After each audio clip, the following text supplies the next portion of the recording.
కరెక్ట్‌గా ఎక్కడ బ్రేక్ చేయాలనేది మాకు తెలియవాలి. మీ శాస్త్రం ప్రకారము దాని ఛందస్సు అన్నీ ఇప్పుడు వేద మంత్రంలో మీకు దేవత, ఛందస్సు, స్వరం ఇవన్నీ ఎందుకు పెట్టారంటే ఇవి ఇట్లాంటి వాటి కోసమే అని చెప్పి మనకు అర్థం కావాలి.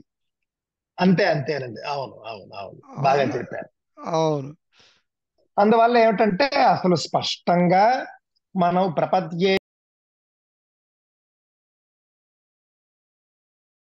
సూత్రాలకు వ్యతిరేక్తంగా మీకు సంధులు కనిపించవు నాకు తెలిసినంత మటుకు. అవును. కానీ వేదంలో ఉంటాయి.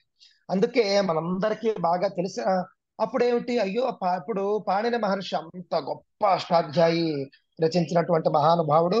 ఆ సూత్ర రచన చూస్తే ఆయనంతటి మేధావి లేదని మనకే అనిపిస్తుంది. ఆ మాట వ్యాస మహర్షి కూడా అన్నారు, అవును. పాణిని వంటి మేధావి నా భూతోన భవిష్యతి అని. అవును. అక్కడ మీరు ఒక్కసారి ఈ వాక్యం మీరు ఉచ్చరించండి, తాం పద్మిని అని ఆ! ఉచ్చరించినప్పుడండి చాలా సూక్ష్మంగా మీకు లోపల పద్మిని ఈ అనే ఉంటుంది అక్కడ. ఎగ్జాక్ట్‌లీ. ఎగ్జాక్ట్‌లీ.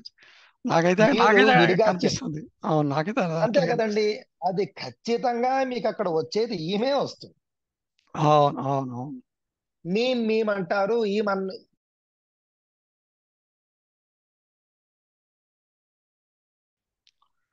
ఓం నమస్కారం అండి. నేను శాస్త్రీయ మునగాల శాస్త్రీయ సనాతన సేనకు స్వాగతం, సుస్వాగతం. నా ఛానల్ చూసి లైక్ చేయండి. మీకు అందులో ఏమైనా క్వశ్చన్స్ ఉంటే కమెంట్స్ పెట్టండి. అట్లాగే సబ్స్క్రైబ్ కూడా చేయండి నా ఛానల్ని.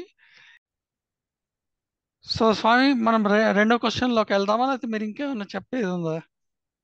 అదేనండి, ఈ చిట్ట చివరి లైన్ ఏంటంటే దీని కన్క్లూజన్ ఏంటంటే ఆ, మొత్తం ఋగ్వేదం కావచ్చు లేదా యజుర్వేదం, సామవేదం, అథర్వేదం అన్ని వేదాలు తీసుకుంటే అఖండమైనటువంటి యొక్క వేదరాశి ఏదైతే ఉందో ఉమ్, ఈ వేదరాశిలో ఈ విధమైనటువంటి అకారాలు అంతర్హితంగా ఉన్న మంత్రాలు వేలల్లో ఉంటాయి. అవునండి. అక్కడెక్కడా కూడా ఈ మార్పు చేయమని పాణినితో సహా ఎవరూ చెప్పలేదు. ఓకే. అంతా కూడా గురుముఖత చక్కగా అంతర్హితంగానే చెప్తూ వచ్చారు. దానికి నేను ఇందాక చెప్పినటువంటి ఎక్స్ప్లెనేషన్ అంతా కారణం. అందువల్ల ఏమిటంటే మనకేదో ఒక చిన్న థాట్ అనిపించింది కదా అని అనిపించడంలో తప్పు లేదు. యా. కానీ మీరు కొంచెం దానికి సంబంధించినటువంటి పండితులతో చర్చించాలి కదా, ఇది ఇలా ఉందండి ఏమిటండి మరి ఇబ్బంది అవుతుందా అని చెప్పేసి అడగాలి కదా. అవును. ఇప్పుడు ఎగ్జాక్ట్లీ. అసలు అలా అడగకుండా మన మన పేర్లలో కూడా సంధులు ఉంటాయి. అవును. ఇప్పుడు మీరు ప్రస్తావించినటువంటి వారి ఇంటి పేరులో కూడా సంధి, అది ఉమ్, సంధి ఉన్నటువంటిది. ఉమ్. మనం అది విడదీసి పలుకుతున్నామా లేకపోతే కలిపి పలుకుతున్నామా? ఎగ్జాక్ట్లీ. ఎగ్జాక్ట్లీ. అవును. అవును. అంటే ఏమిటంటే అది ఎలాగా, అది సంధి అనేటటువంటిది ఎప్పుడు తప్పు కాదు. అది పైగా వేదంలో అది పరమ ప్రమాణమైనటువంటి ఒక పద్ధతి, ఇందులో ఎలాంటి సందేహము లేదు. మీరు కనుక అలక్ష్మీర్మే నశ్యతామని మీరు అంటే ఇక్కడ ఇంకో మాట చెప్తారండి. ఒకవేళ మీరు ఎప్పుడైనా మీరు ఉమ్, మంత్రం పారాయణ చేస్తూ ఊపిరి పీల్చుకోవడానికో శ్వాస తీసుకోవడానికో మీకు కుదరక మీరు అక్కడికి ఒక శ్వాస తీసుకున్నారు, చంద్రాం తాం పద్మిని మేము శరణమహం ప్రపద్యే అని ఒక్క నిమిషం మీరు ఆపి మీరు శ్వాస తీసుకున్నారనుకోండి. ఆ, శ్వాస తీసుకుని మీరు అక్కడి నుంచి మొదలు పెట్టే పక్షంలో మీరు అలక్ష్మీర్మేనశ్యత అనవలసి ఉంటుంది. అవును. అంటే అక్కడికి మీరు ఆపితే అసలు ఆపే పరిస్థితి ఉండదు. ఉంటుంది. అవును. అవును. ఎందుకంటే వేద పండితులు అందరూ చదివినప్పుడు వాక్యం మధ్యలో ఆపేటటువంటి పరిస్థితి సహజంగా ఉండదు. అవును. 99% అలా వాక్యం మధ్యలో ఆపినా కూడా మాలాంటి వాళ్ళు ఏం చేస్తామంటే మళ్ళీ వాక్యం మొదలు పెట్టి చెప్తారు తప్ప మధ్యలోంచి కంటిన్యూ చెయ్యం. ఆ అవును. క్వశ్చన్ కూడా రాదు అసలు, మీకు అవును. చెప్తున్నాను అన్నమాట. ఇప్పుడు ఇది ఎట్లా ఉంటుంది అంటేనండి, నాకు మీరు ఇప్పుడు అంటుంటే గుర్తొచ్చింది. మీ ఆ, రాముడితో కప్ప రెండు ఇట్లా నీయే అని ఉంటుంది. ఉమ్, ఉమ్, ఉమ్. దాన్ని మనం మధ్యలో అవును, మనకు కావాల్సిన చోట బ్రేక్ చేసుకున్నాం అనుకోండి, రాముని తోక పివరండి ఇట్లా నీయే అని వస్తుంది. మీరు కరెక్ట్ అవును, అవును, మీరు కరెక్ట్‌గా ఎక్కడ బ్రేక్ చేయాలనేది మాకు తెలియవాలి. మీ శాస్త్రం ప్రకారము దాని ఛందస్సు అన్నీ ఇప్పుడు వేద మంత్రంలో మీకు దేవత, ఛందస్సు, స్వరం ఇవన్నీ ఎందుకు పెట్టారంటే ఇవి ఇట్లాంటి వాటి కోసమే అని చెప్పి మనకు అర్థం కావాలి. అంతేనండి. అవును, అవును, అవును, బాగా అవునా? చెప్పారు. అవును. అందువల్ల ఏమిటంటే అసలు స్పష్టంగా మనం ప్రపద్యే లక్ష్మీర్మే అని మనం అన్నప్పటికీ కూడా ఈ పదక్రమ జటఘనలో అధ్యయనం చేసినటువంటి జ్ఞానం ఎగ్జాక్ట్లీ. అక్కడ మనస్సులో అలక్ష్మీర్మే నశ్యతాం అనే భావన మనస్సులో ఉంటుంది. అవును. కానీ సంహిత మంత్రం మాత్రం గురుముఖత ఉన్నట్లుగా అదే విధంగా 44 అక్షరాలే ఉచ్చరించవలసి ఉంటుంది. ఉంటుంది. అవును. సందేహం లేదు. ఏదో కాదో కూడదో అని మీరు అలక్ష్మీర్మే అని మీరు వేరుగా చెప్తే మీకు 15 మంత్రాల శ్రీ సూక్తంలో మీరు ఒక మంత్రం కోల్పోయినట్లే. ఈ మంత్రం చెప్పిన ఫలం మీకు రాదు, అందులో డౌట్ ఏం లేదు. స్వామి, మీరు ఇందాక నుంచి పాణిని మహర్షి గురించి మాట్లాడారు కాబట్టి నాకు ఒక చిన్న ఇదనమాట. ఉం. ఇప్పుడు పాణిని మహర్షి గారు రచించిన వ్యాకరణం ఏదైతే ఉన్నదో, ఓకే, అది లౌకికమా, వైదికమా, లేకపోతే రెండునా? మీరేమంటారు? లేదండి అంటే మనం వైదికం కాదని ఎలా అంటాం? అది అది హాస్యాస్పదం అవుతుంది. చాలా సూత్రాలు ఆయన వైదిక స్వర ప్రక్రియ అని కూడా చేశారు. అవును. మీకు చాలా పాణినీయ సూత్రాలు మీకు ఇప్పుడు మొత్తం అన్నిటికీ కూడా వర్తిస్తాయి. ఉమ్, కాకపోతే నేను గతంలో మనం మీ ఛానల్లో నేను పాణినికి సంబంధించినటువంటి ఒక వీడియో చూడటం జరిగింది. ఉమ్, దాంట్లో ఏమిటంటే ఇదే ఇదే శ్రీ సూక్తానికి సంబంధించినటువంటి ఒక చర్చలో నేను గోవింద సేవకి సంబంధించిన సత్యభామ గారితో ఉమ్, నేను పాణిని మహర్షిని ఉద్దేశించి నేను ఒక మాట అన్నాను అనమాట అండి. ఆ, ఆ మాట ఏమిటి అని అంటే, మనం ఇంతసేపు మాట్లాడుకున్నాను చూసారా, వేదంలో మార్పు సూచించడం. ఓకే. మీరు ఇందాక చెప్పినటువంటి వ్యక్తి వేదంలో మార్పు సూచిస్తున్నాడు ఆయన. అది అవును, అవును, అది చాలా తప్పది. ఇదిలా కాదు అంటే పండితులందరూ తప్పులు చెప్తున్నారనే మాట అనలేదు, కానీ ఆయన అందరూ ఇది పొరపాటు చెప్తున్నారనే మాట అన్నట్లుంది దాంట్లో. Not exactly, but similar to that అన్నట్టుంది. అన్నట్లుగా ఉంది. అవును, కావున ఇక్కడ ఇలా చెప్పాలి అంటే పరంపరగా వచ్చినటువంటి వేద మంత్రానికి ఈయన మార్పు సూచించాడు. అవును. నేను అన్నది ఏమిటంటే పాణిని మహర్షే మార్పు సూచించలేదయ్యా. ఇప్పుడు ఆయన నండూరి శ్రీనివాస్ గారు ఆ, మార్పు ఇప్పుడు ఎక్కడైతే ఆలక్ష్మి అని అనాలి అని అంటున్నారో, దట్ ఈస్ డెఫినెట్లీ ఆయన సూచిస్తున్నట్టు నంబర్ వన్. నంబర్ టూ ఉమ్. ఏమిటంటే, మీరు మా ఎప్పుడైతే ఆ మార్పు సూచిస్తున్నారో మీకు వేదంలో ఉన్న రూల్స్ అన్ని వెళ్ళిపోతాయని చెప్పి నా ఉద్దేశం. అంతే కదండి. ఇంకా ఇక్కడ మార్పు సూచిస్తే మరి 10,000 మంత్రాల సంగతి ఏంటి? Exactly, exactly. ఇదే పరిస్థితి చాలా చోట్ల ఉంది. ఇప్పుడు రథ నాన్నయే అసలు చెప్పాలంటే 1, 2 కాదు, మీకు ఇందాక చెప్పినట్లుగా వేల మంత్రాలు ఉన్నాయి. అవును. అన్ని చోట్ల ఆయన ఇంకో మార్పు కూడా సూచించినట్లుగా నేను విన్నాను. ఎంతవరకు నిజమో నాకు తెలియదు. ఉమ్. శుక్లాంబరధరం విష్ణు ఉన్న చోట కూడా శుక్ల అంబరధరం విష్ణు అని చదవాలి అని ఆయన అన్నారండి అని నాకు ఒకరు కామెంట్ చేశారు. ఓ, ఇది మీరు ఎప్పుడైనా ఇలా చదవడం ఎప్పుడైనా మీరు విన్నారా అండి? శుక్ల లేదైతే అంబరధరం చదవాలి అని. లేదైతే వెళ్ళలేదు. అంటే అక్కడ క్లా మరియు ఆ ఈ రెండు చేరితేనే క్లాం అయింది. శుక్ల అంబర ఈ చేరితేనే శుక్లాంబర అయింది. అవును, అవును. ఈ విధంగా నేను పాణిని మహర్షికి సంబంధించి గతంలో నేను ఆమెతో ఇచ్చినటువంటి స్టేట్మెంట్ ఏంటంటే, ఉమ్. వేదంలో మార్పు సూచించడానికి పాణిని మహర్షే సాహసించలేదు, అంటే పాణినే వేదాన్ని ముట్టుకోలేదు అన్నానమాట. ఓ, అంటే ఏంటంటే మార్చడానికి ముట్టుకోలేదని. అవును, అవును. ఆమె కూడా పాపం అది అంటే మ, కావాలని అనలేదు, కానీ ఆమెకు అర్థమైందో కాలేదో మరి నాకు తెలియదు, కానీ బట్ అంతే, ఆమె కొంచెం ఆడడానికి కన్ఫ్యూజ్ కొంచెం అయింది, కన్ఫ్యూజ్ అయింది. అంతే అంతే తప్పితే. పైగా ఏంటంటేనండి, నేను పాడిన మహర్షి కూడా ముట్టుకోలేదు, ఆయన వేదంలో మంత్రాలని మార్పులు సూచించడానికి ఇష్టపడితే అసలు సూచించడానికి అసలు ట్రై చేయలేదు అని నేను ఎందుకు చెప్పాల్సి వచ్చిందంటే, ఉమ్. మీకు పాణిన మహర్షి చెప్పినటువంటి అష్టాధ్యాయ సూత్రాలు ఉన్నాయి చూసారా, 4,000 సూత్రాలు అనుకుంటాను. అవును, ఈ ఈ సూత్రాలన్నీ కూడా సంస్కృతానికి అంటే ఈ యొక్క భాషకు రూల్స్ చెబుతాయి. అవును, అవును. రూల్స్ చెప్పినప్పుడు అందులోని సంధి ప్రకరణం అని ఉంటుంది. సంధి ప్రకరణలో సంధులు గురించి ఆయన చెప్తాడు. అవును, అసలు మామూలుగా సంస్కృత భాషలో 2 పదాల మధ్య సంధి ఎలా జరుగుతుంది అని. అవును. ఇప్పుడు ఉదాహరణకి మనందరికీ బాగా తెలిసినటువంటిది ఒకటి నేను చెప్పాలనుకోండి. ఇప్పుడు శుక్లాంబరధరమే ఉంది, పోనీ శుక్ల అంబరధరం అని. శుక్ల అంటే తెలుపు, అంబరం అంటే బట్ట, ఉమ్. తెల్లటి బట్టలు ధరించేటటువంటి వాడు అనుకుందాం అక్కడ.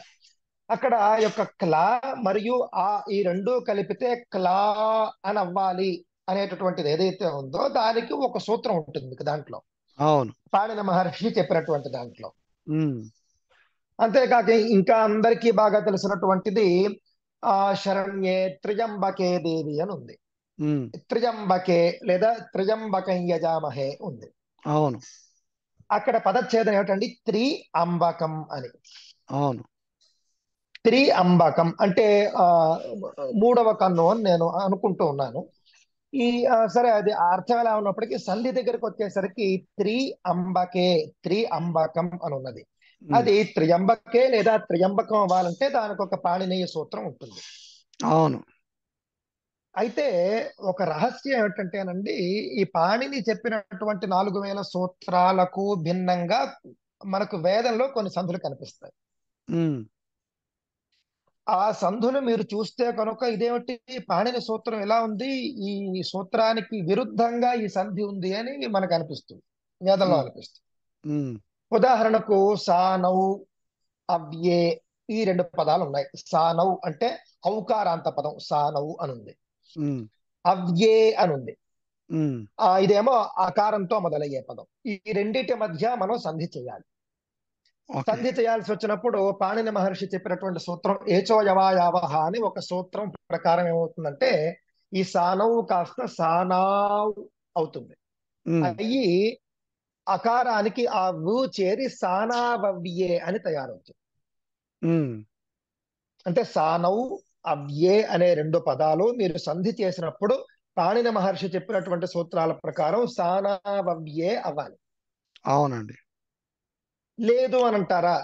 ఆయన మళ్ళీ శాకటాయన మతానికి ఆయన వికల్పం చెప్పడం కూడా నాకు గుర్తు.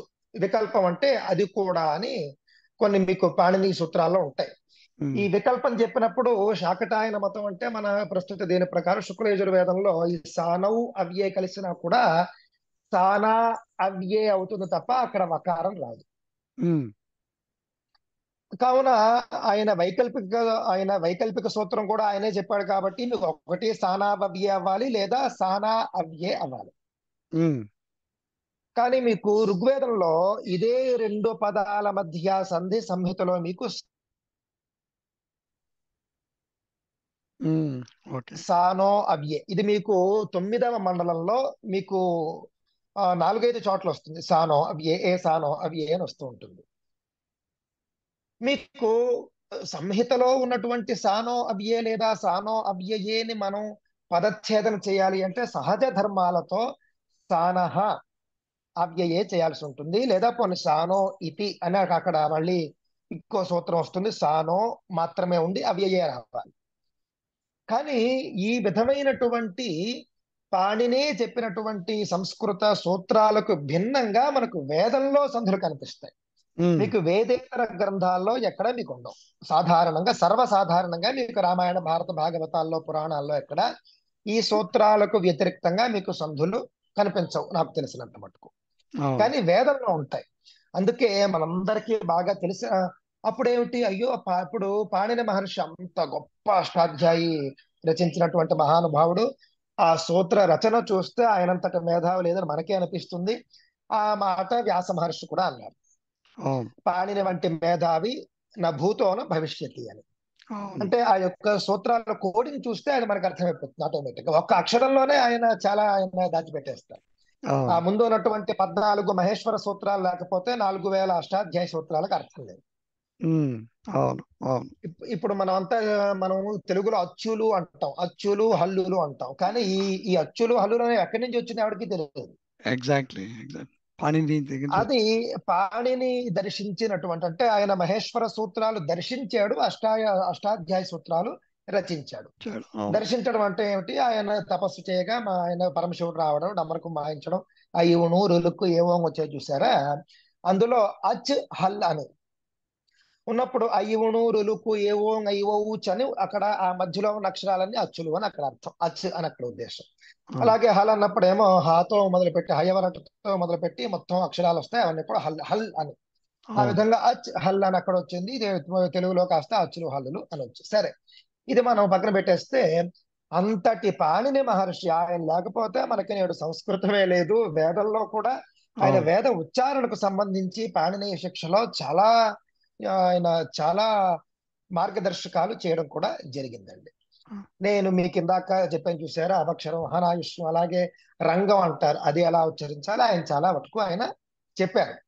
కానీ సంధుల విషయంలో ఆయన అంత సూత్రాలు రచించినటువంటి మనిషి, అయ్యో వేదంలోనేమో నేను చెప్పినటువంటి సూత్రానికి భిన్నంగా ఉంది, కావున వేదంలో ఈ మార్పు చేయవలసిందే, నేటి నుండి మీరెవరూ కూడా అక్కడ సానో అవ్యే అని చదవకూడదు, సానావవ్యే అని చదవాలి, లేదా మీరు పదంలో మీరు సానౌ అవ్యే అని మీరు పదచ్ఛేదన చేయకూడదు, సానహ అవ్యే అని మీరు పదచ్ఛేదన చేయాల్సిందే అని పాణిని మహర్షి చెప్పలేదు అనేది నా యొక్క కన్క్లూజన్ అనమాట అండి. నాడు అంటే వేదంలో మార్పులకు పాణిని మహర్షి సాహసించలేదు. అవును. ఎందుకు అనంటే, నాకు తెలిసి మా గురువులు చెప్పినటువంటిది ఏమిటంటే, అప్పటికే అంటే పాణిని మహర్షి కాలానికే వేదంలో ఉన్నటువంటి యొక్క ఏమంటే, పాణిని మహర్షి కూడా వ్యాకరణం సొంతంగా రచించలేదు. ఈ విషయాన్ని మనం దృష్టిలో పెట్టుకోవాలి. అవును. అప్పటిదాకా ఉన్నటువంటి అనేక వ్యాకరణాలని ఆయన సంగ్రహం చేసి ఒకే గొడుగు కిందకి తీసుకురావడం జరిగింది. అవును. అవి ద్వాదశ వ్యాకరణాలు అని కొంతమంది అంటారు, నవ వ్యాకరణాలు అని కొంతమంది అంటారు. నేనైతే 9 వ్యాకరణాలు అనుకుంటున్నాను. అప్పటి వరకు ఉన్నటువంటి 9 సంస్కృత వ్యాకరణాలనే, అంటే సంస్కృతం అనే మాట కూడా ఈయన నుండే వచ్చింది, అంతకు ముందు లేదనుకున్నా పోనీ, మనం అప్పటి వరకు ఉన్నటువంటి ఈ యొక్క భాషా వ్యాకరణాలు 9ంటిని సంగ్రహించి ఒకే వ్యాకరణంగా ఈయన చేశారు. అవును. అంతంత పెద్ద పెద్ద వ్యాకరణాలను సంగ్రహించి మళ్ళీ కోడింగ్ చేయడం అంటే మామూలు విషయం కాదు. నిజంగా మీరు కొత్తగా రాయడమే ఈజీ. అవును. అవును. ఏ కానీ అంతంత పెద్ద పెద్ద మహర్షులు చెప్పినటువంటి వ్యాకరణాలను మళ్ళీ క్రోడీకరించి ఆయన అంత గొప్ప కార్యక్రమం చేశారు. ఆయనకు ఒక నమస్కారం, సాష్టాంగ నమస్కారాలు మనం చేసుకుని, ఆయన వచ్చే నాటికే ఒక్కొక్క వేదానికి కూడా ప్రాతిశాఖ్య గ్రంథాలు ఉన్నాయి. ఉన్నప్పుడు ఇప్పుడు ఋగ్వేదానికి ఒక ప్రాతిశాఖ్యం ఉంది. అంటే ఋగ్వేదానికి సంబంధించినటువంటి లక్షణ శాస్త్రం, అది గైడ్. అవును. అంటే ఋగ్వేద ఉచ్చారణకి సంబంధించి లేదా అన్ని రకాలుగా కూడా అది ఒక గైడ్ అని మనం చెప్పాలి. అది అప్పటికే శౌనక మహర్షి చేసి ఉన్నారు. ఋగ్వేద సంహితలో ఏవేవైతే మనకి వ్యాకరణానికి కొంచెం భిన్నంగా మనకు కొన్ని సంధి విశేషాలు కనిపిస్తున్నాయో వాటన్నింటికీ కూడా ప్రాతిశాఖ్యాల్లో మనకు నిపాత సూత్రాలు కనిపిస్తాయి. అంటే ఇది ఇంతే అని, ఇది ఇంతే, ఇంకా నువ్వు దాన్ని మళ్ళీ ప్రశ్నించడానికి వీల్లేదు, నువ్వు దానికి సంబంధించి ఇదిలా ఉండడానికి వీల్లేదు, అని మార్పులు చేయడానికి వీల్లేదు. అవును. ఇది ఇంతే అనేటటువంటి నిపాత సూత్రాలు. నాతో మీరు మొన్న అన్నట్టు గుర్తు, ఇంగ్లీష్ లో కూడా ఇలాంటివి ఏవో ఉంటాయి అని చెప్పేసి మీరు అన్నారు. యాక్సియమ్స్. ఆ విధంగా ఇది ఇంతే అని చెప్పేటటువంటి నిపాత సూత్రాలు ప్రాతిశాఖ్యాల్లో కూడా ఉన్నప్పుడు ఇంకా పాణిని మహర్షి వీటిని టచ్ చేయాల్సిన అవసరం ఏముంది? అందుకని ఆయన వాటి జోలికి వెళ్ళలేదు. అవన్నీ అలా ఉన్నదన్నట్లుగా చదువుకోండి, ప్రాతిశాఖ్యాలు చూసుకోండి అనే అభిప్రాయంతో ఆయన ముందుకు వెళ్ళిపోయారు. అవును.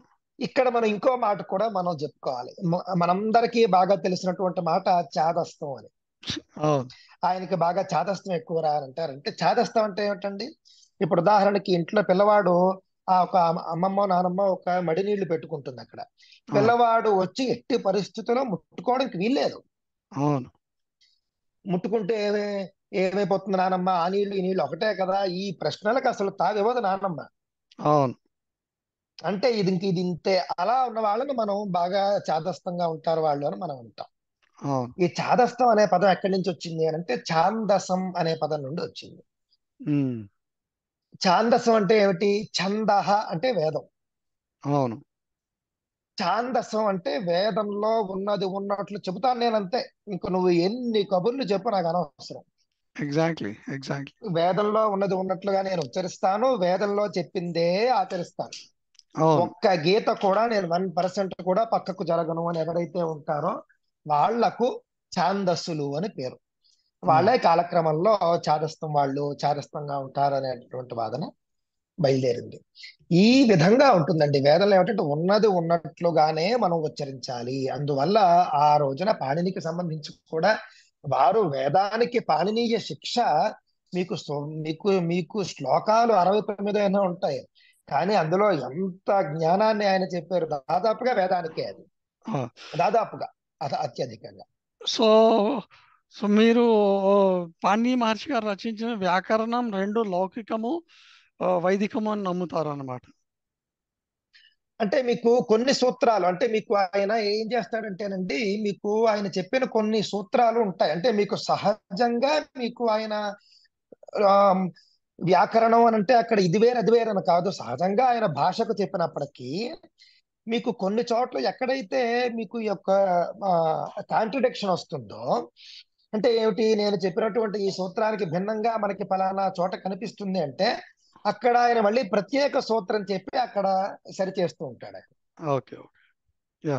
అంటే ఇప్పుడు మీకు ఇందాక చెప్పాను చూసారా, ఈ ఈ ఫలానా రూల్ ఒకటి ఆయన చెప్పేస్తాడు, ఒక సూత్రం చెప్పేసి ఈ రూలు శాకల మతంలో లేదు అంటాడు ఆయన మళ్ళీ. Okay okay okay. అందుకే మీకు లోప శాకల్యస్య అని ఒక సూత్రం, అది బాగా ఫేమస్ సూత్రం అండి. ఈ లోప శాకల్యస్య అనేది ఏమిటంటే అంతవరకు ఉన్నటువంటి చాలా సూత్రాలు శాకల మతానికి వర్తించవు. Okay okay.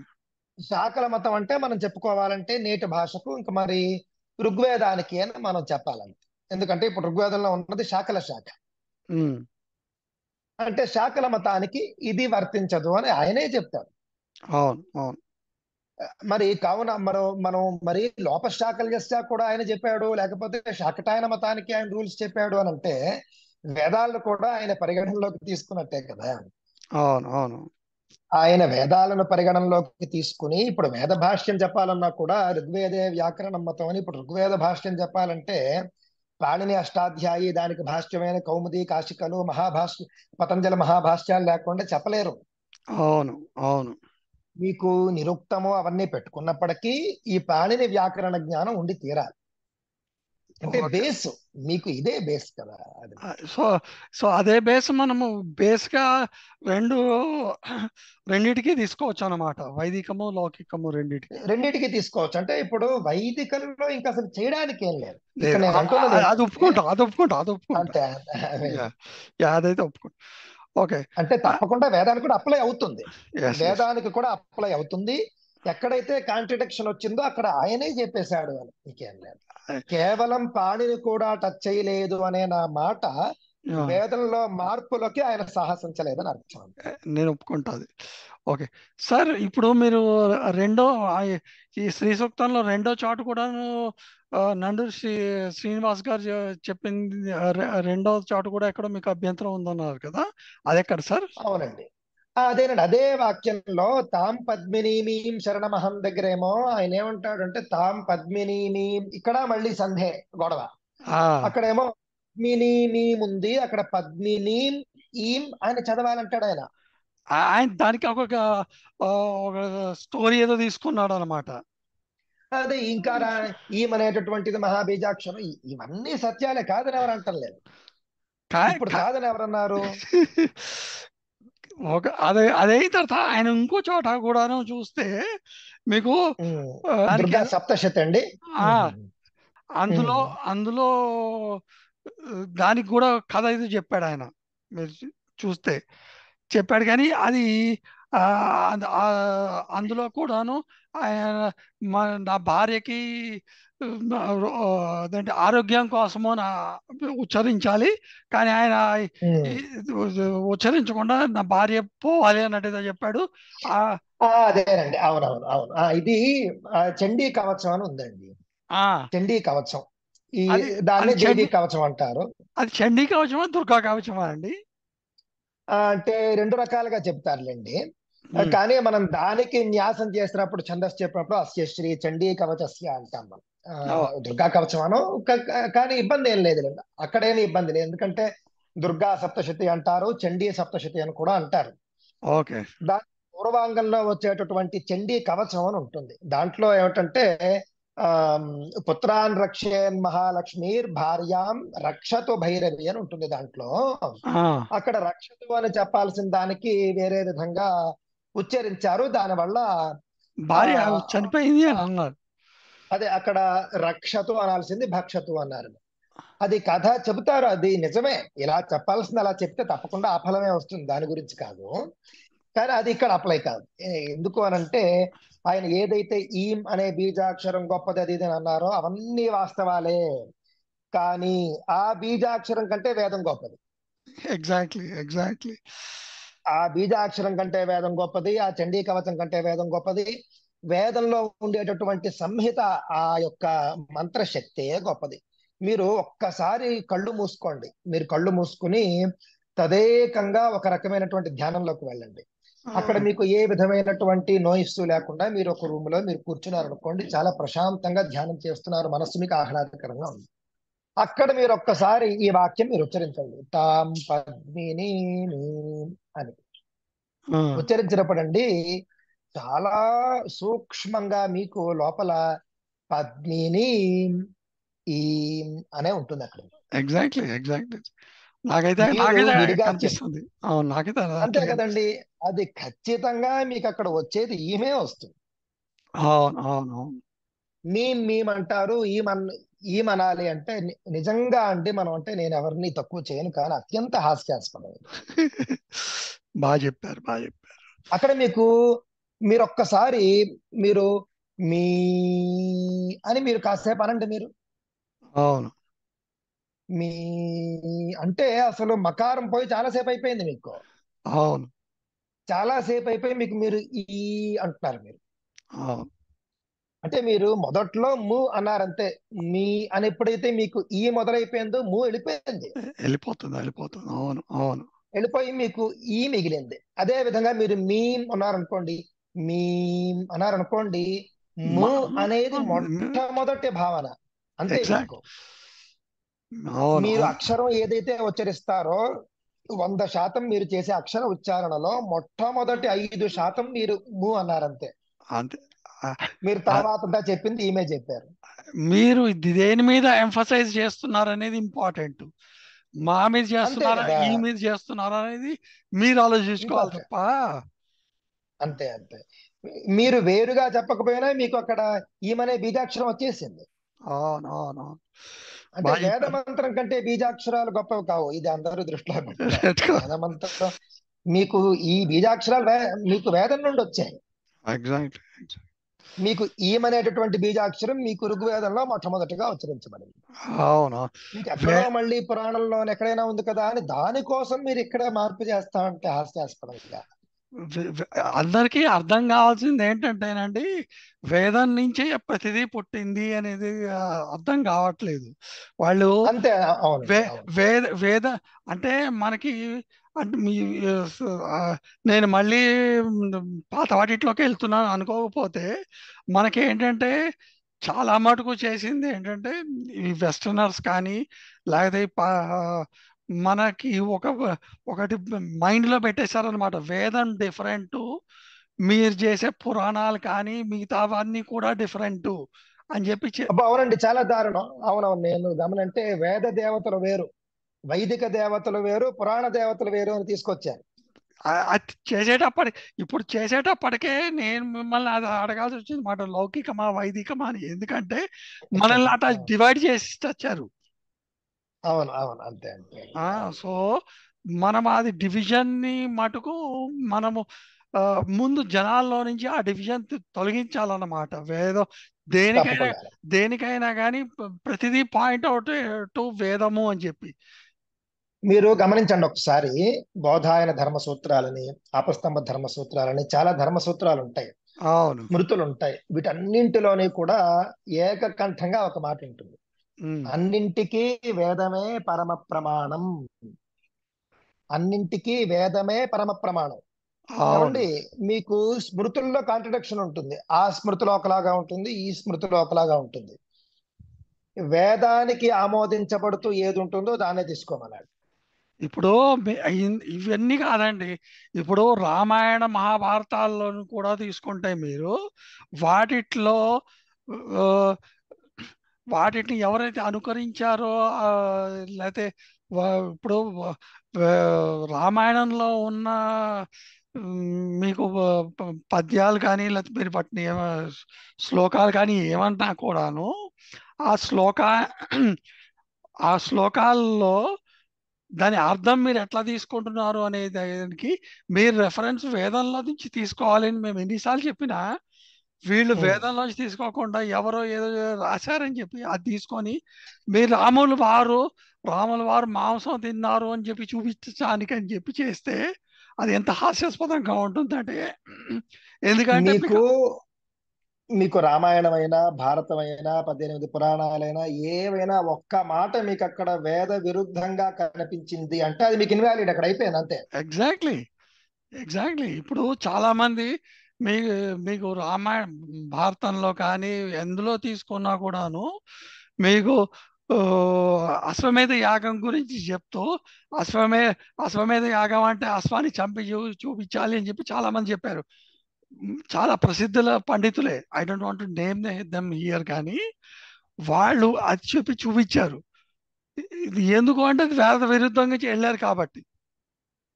అంటే మీకు వేదంలో ఉన్నదానికి భిన్నంగా ఎవరు చెప్పినా తప్పే అవుతుంది. పైగా ఎగ్జాక్ట్లీ. వేదాన్ని అర్థం చేసుకోవడం అనేది చాలా కష్టమైనది. ముందు విశేషంగా భగవంతుడి అనుగ్రహం ఉండాలి. ఆ తర్వాత మన పరిశ్రమ, ఇంకా కాలమాన పరిస్థితులు, ఇంకా అన్ని అన్ని పనిచేస్తాయి దాంట్లో. అవును. ఏది ఏమైనప్పటికీ కూడా వేదమే పరమ ప్రమాణం. వేదానికి భిన్నంగా ఎక్కడ ఏ మాట ఉన్నా కూడా మనం యాక్సెప్ట్ చేయడానికి వీల్లేదు. ఇది లేదు. చాలా మీరు బాగా చెప్పారు. మాట్లాడితే భగవద్గీతలో వేదం వేదం అంటాడు ఆయన. వేదంలో ఉన్నదే ఆ, అంటే అంటే వేదానుగుణంగా ఉన్న మాటలనే కదా ఆయన. మీరు ఒక ఒక ఒక శ్లోకం ఉంటుంది. తస్మాత్ శాస్త్రం ప్రమాణంతే అని అంటాడు ఆయన. అవును. ఒకటే మాట, అవును. తస్మాత్ శాస్త్రం ప్రమాణంతే కార్యాకార్య వ్యవస్థితం అని. అవును. అక్కడ శాస్త్రం అంటే వేదం. ఎగ్జాక్ట్లీ. శంకరాచార్యుల వారు అక్కడ శాస్త్రం అనే దానికి వేదం అనే అర్థమే ఆయన చెప్పారు. ఎందుకంటే శాసించేది వేదమే. అవును. అవును. అవును. శాస్త్రం అంటే అర్థం ఏమిటంటే శాసనార్హమైనది. అవును. అవును. బాగా చెప్పారు. కావున కృష్ణ పరమాత్మే నీకు వేదమేనయ్యా పరమ ప్రమాణం అని చెప్పేసరి ఇక వేరే మాటకి తావులేదు. బాగా చెప్పారు సార్. మీతో మళ్ళీ మాట్లాడదాం సార్. మనం మళ్ళీ కలుద్దాం సార్ అదేనండి, ఒకసారి. చాలా సంతోషం అండి. చాలా చాలా సంతోషం. సంతోషం. నమో నమః. ఓ ఓం ఓకే సార్.